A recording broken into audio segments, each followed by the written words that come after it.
Assalamualaikum warahmatullahi wabarakatuh. Islam seperti lautan yang tidak berpantai. Sumbernya dua adalah Al-Quran dan As-Sunnah. Dan kita lihat tingkat kedalaman ilmu para ulama, para ustadz, para habib, para kiai itu berbeda-beda.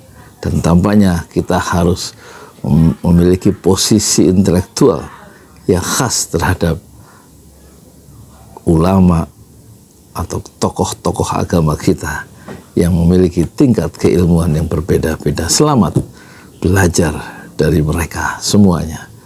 Saya Yudi Pramuko, guru ngaji dari Parung, YouTuber tertua di semesta Fasbir Sobron Jamilah. Bersabarlah dengan kesabaran yang indah. Assalamualaikum warahmatullahi wabarakatuh. Yang beliau selalu kerjakan adalah zikir setelah sholat, dengan zikir sholat yang sudah masyhur, istighfar, kemudian baca Allahumma antas salam, sampai membaca ayat kursi, al-ikhlas, al-falaq, an-nas, baca subhanallah, alhamdulillah, Allah akbar 33 kali, sampai terakhir baca digenapkan la ilaha illallah wahdahu la syarika. Selesai itu semua hadis Nabi SAW menjelaskan setelah sholat, Rasulullah SAW langsung berdiri. Memang beliau tidak pernah berdoa habis sholat waktu itu. Memang begitu. Bukan doanya yang jadi masalah, bukan. Karena Rasulullah tidak kerjakan, jadi kita tidak kerjakan. Saya tekankan dalam pengajian saya, kalau anda punya hajat berdoa, berdoalah setelah sholat ba'diyah. Insya Allah aman. Karena sudah lepas dari paket yang Nabi tentukan. Selama Rasulullah SAW sudah mencontohkan dan memerintahkan sebuah perbuatan, ditentukan tempatnya, jumlahnya, waktunya, jangan pernah dilanggar. Habis sholat bacalah subhanallah 33, alhamdulillah 33, Allah akbar 33. Jangan anda bilang saya bisa baca 100. Loh, Rasulullah suruh 33 kok. Ditentukan, jangan lebih pintar. Nanti setelah sholat, jangan ikutkan dengan paket rangkaian sholat ini. Di luar waktu sholat anda membaca 100, silahkan. Karena nggak ada penekanan di situ. Kalau ada penekanan waktu, tempat, dan jumlah, jangan dibantah. Anda pengikut Rasulullah atau bukan, gitu kan? Harus jadi jelas. Yang membuat umat ini di Indonesia juga jadi masalah sekarang, karena mau buat sendiri, semaunya sendiri.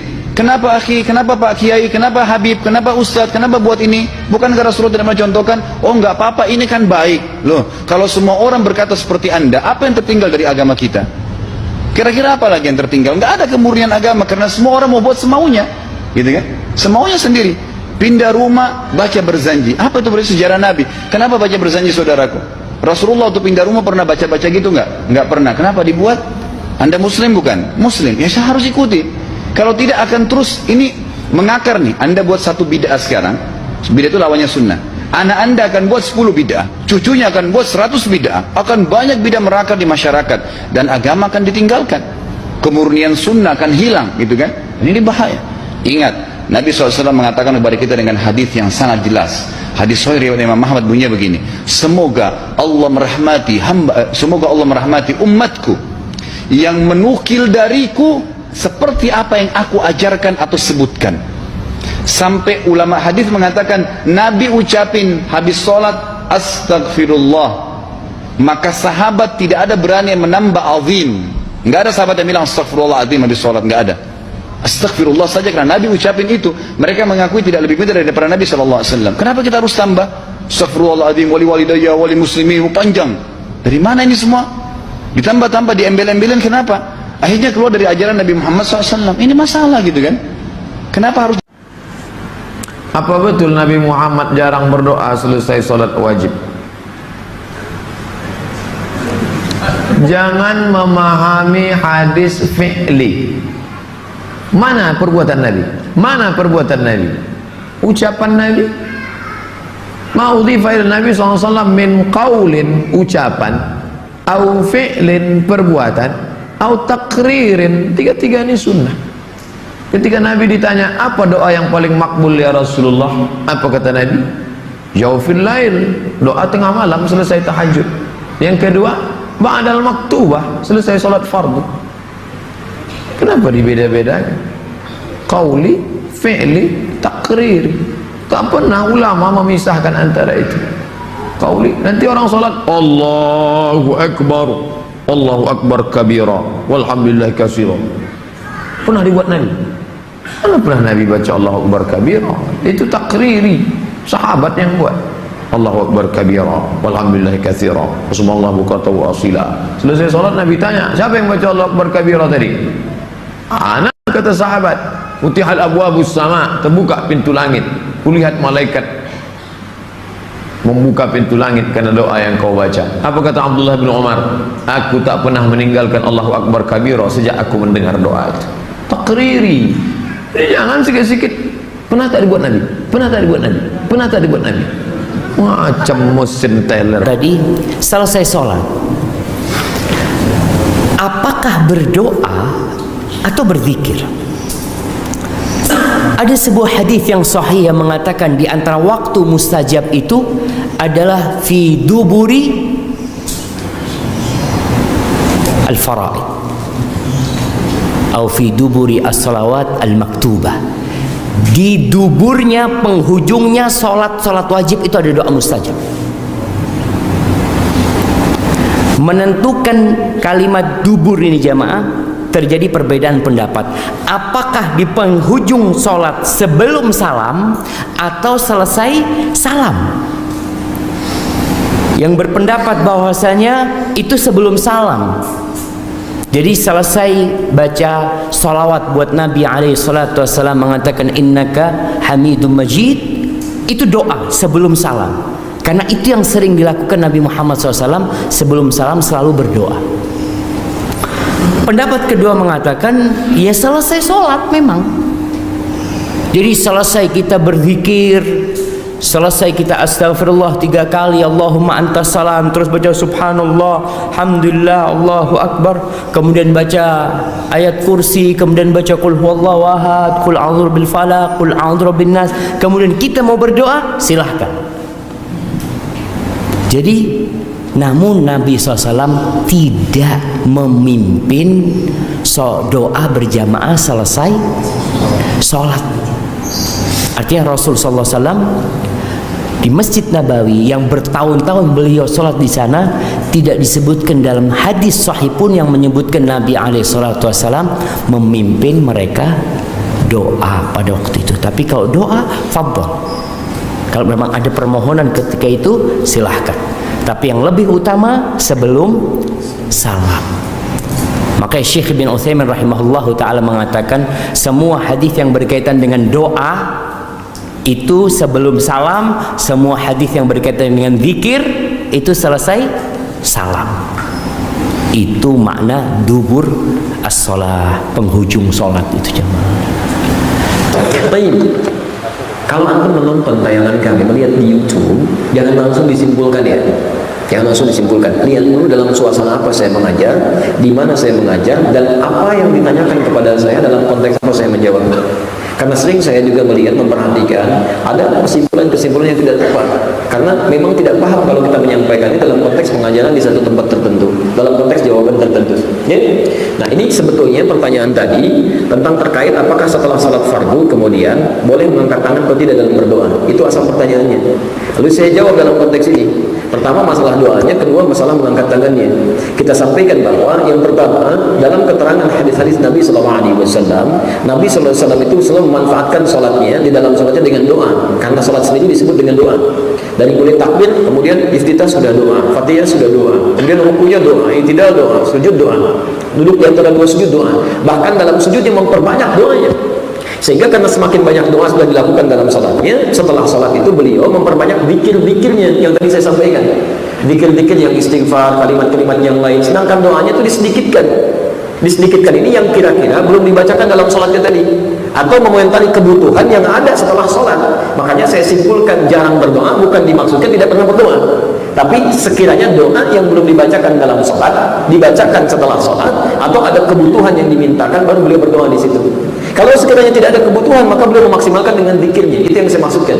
Sedangkan doa-doanya yang simpel, Allahumma antas salam itu doa, wa ma'ini ala dzikrika wa syukrika wa husni ibadatik, sini dibacakan. Kadang-kadang Nabi berzikir, sahabat sudah berdoa, ada yang begitu. Ada, nanti kita lihat materi berikutnya, apakah zikir ini apakah jahar, apakah berjamaah, apakah sendirian, itu materi berikutnya. Tapi yang paling menarik, ketika Nabi berzikir, sahabat ada yang berdoa.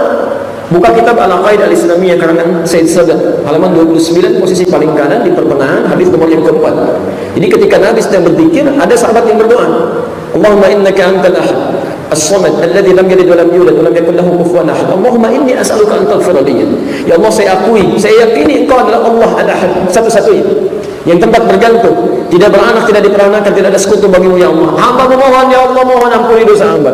Kata Nabi, tahu dari mana kamu doa itu? Antadri, tahukah engkau? Ini adalah doa. Idza du'iya bihi ajaba wa idza su'ila bihi a'ta. Doa ini kalau engkau mintakan dengan itu akan dikabulkan, kalau berdoa akan dijawab. Dikomentari oleh Nabi SAW. Yang berdoa sahabat, Nabi sendiri sedang berzikir di situ. Jelas di sini. Jadi kalimat-kalimat berdoa pasca sholat yang saya sebutkan jarang bukan berarti tidak berdoa, tapi sesuai kebutuhan yang tidak dipanjatkan dalam sholatnya. Jelas di sini. Baik. Nah sekarang dari situlah kemudian disimpulkan yang mengatakan kami mengambil hadis dari At-Tirmidzi, Nabi tidak pernah mengangkat tangan setelah selesai sholat fardu, karena memang yang dibacakan Nabi setelah selesai sholat itu zikir kalimat thayyibah, bukan doa. Antum saat istighfar mengangkat tangan enggak? Astagfirullah, astagfirullah, astagfirullah. Tidak kan? Ya, saat doa itu yang diangkat. Doa mengangkat tangan, sering Nabi mengangkat. Sampai turun ayat Quran mengatakan Nabi sering mengadah ke langit mengangkat tangannya bermohon. Quran surah kedua Al-Baqarah ayat 144, posisi paling kiri sebelah bawah. Ketika Nabi meminta kiblat dipindahkan ke arah Al-Masjidil Haram. Qad nara taqalluba wajhika fis sama. Kami sering melihat engkau menengadahkan wajahmu ke langit memohon, mengangkat tangan bermohon kepada Allah, ya Allah, ya Allah. Alihkan kiblat diri. Tayyib. Jadi yang dimaksudkan kenapa jarang mengangkat tangan, ya tidak mengangkat tangan setelah selesai salat fardu itu bukan berarti nggak berdoa, bukan, karena Nabi langsung berzikir dengan kalimat istighfar yang tadi yang kita uraikan itu. Sedangkan kalimat itu tidak menuntut mengangkat tangan. Jadi hukum mengangkat tangan pasca berdoa itu boleh-boleh saja. Kalau antum misalnya ingin berdoa mengangkat tangan boleh, bahkan hadisnya banyak di situ yang menerangkan bahwa orang-orang yang mengangkat tangan saat berdoa, masya Allah, itu lebih cepat dikabulkan oleh Allah Subhanahu Wa Taala. Bahkan bahasa hadisnya Allah sangat malu kalau membiarkan orang menengadahkan tangannya tanpa mendapatkan apa-apa, dalam keadaan hampa maksudnya. Jelas di sini. Jadi kalau membaca hadis jangan kalimatnya begini langsung disimpulkan, tidak, ada ilmunya di situ. Harus dilihat. Tidak semua hadis yang antum baca terjemahannya begini maknanya begitu, belum tentu. Belum tentu. Saya sering sampaikan, salat sunnah paling baik di mana dilakukan? Di rumah, jangan sampai sini bacanya. Afdhalun nawafil fi baiti, ya, malam takunil faraid. Salat nafilah terbaik di rumahnya sepanjang bukan salat fardu. Belum selesai kalimat salat seterusnya wa baiti huna, dan rumahku di sini. Kata Ibnu Hajar Al-Asqalani, kalimat wa baiti huna fa hadha yadullu ala anna idza kana baituhu qariban minal masjid. Ini menunjukkan hukum bahwa jika rumahnya dekat dengan masjid, karena rumah Nabi di masjid.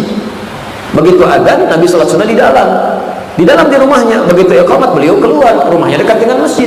Tapi kalau rumah antum misalnya jauh dari masjid, tunaikan di masjid. Anda misalnya rumah dekat dengan masjid samping, ingin subuhan di sini, tunaikan sunnahnya di rumah supaya tempat sujudnya lebih banyak, menjadi saksi di akhirat. Tapi saya, masya Allah, rumah di Bekasi, mau ngajar subuh misal di Istiqomah di Bandung, sholat sunnahnya di sana, nyampe sini kapan? Bukan cuma sholat subuhnya, kajian bisa kelewatan. Nah itu cara baca hadis di antaranya. Makan yang sunnah dengan apa? Tangan atau sendok? Tangan berapa jari? 3 jari. Berarti kalau 5 jari nggak sunnah. Coba baca dulu hadisnya. Mungkin antum baca dengan terjemahan, tidak dibaca dengan ilmunya. Ada balaghah di situ, ada kinayah, ada majaz. Nabi menyampaikan, makanlah kalian dengan sunnah seperti ini, 3 jari yang dipegang kurma begini. Kurma dipegang dengan 3 jarinya, mencontohkan makanlah seperti ini. Sedangkan zaman Nabi sudah ada roti disobek, yang lain syurbah macam-macam. Tayyib. Disepakati oleh ulama, dilihat di situ yang dimaksudkan, disepakati itu dilihat hadisnya maksudnya, dianalisis. Ketika dikatakan megang seperti ini bukan mengisyaratkan setiap makan harus dengan 3 jari, bukan. Maksudnya makan sesuai kadar makanan. Kalau antum makan kurma dengan 5 jari, apa maksudnya? Artinya itu bahasa Jepangnya roh. Ambil begini, tek 5 jari. Ini maksudnya makan sunnah itu sesuai dengan kadar makanannya. Kalau nasi 5 jari, antum makan nasi pakai 3 jari, kapan habisnya? 3 jari. Kok lambat banget? Ini sunnah Nabi. Begitu, lihat konteksnya. Orang sudah nyiapkan sayur, dimasak-masak, berapa jam cari bumbunya, udah jadi, didiemin aja. Kenapa nggak diminum? Masih panas ya? Bukan. Kenapa? Sunnah Nabinya pakai tangan, nggak bisa ngambil tuh, airnya nggak bisa, diulupnya nggak bisa kan? Mau ngambil mangkuk pakai 3 jari begini susah. Ya, gunakan sendok dengan baik, makan dengan baik, itu poinnya. Jadi makan sesuai kadar makanannya, itu poinnya. Nanti banyak sekali, banyak, dan ada hadis-hadis yang sensitif ya, masalah isbal, masalah janggut, masalah macam-macam dan sebagainya. Jadi ada hadis yang sifatnya lafzi, yang lafaznya langsung begitu, ada ma'nawi yang harus dilihat konteksnya seperti apa.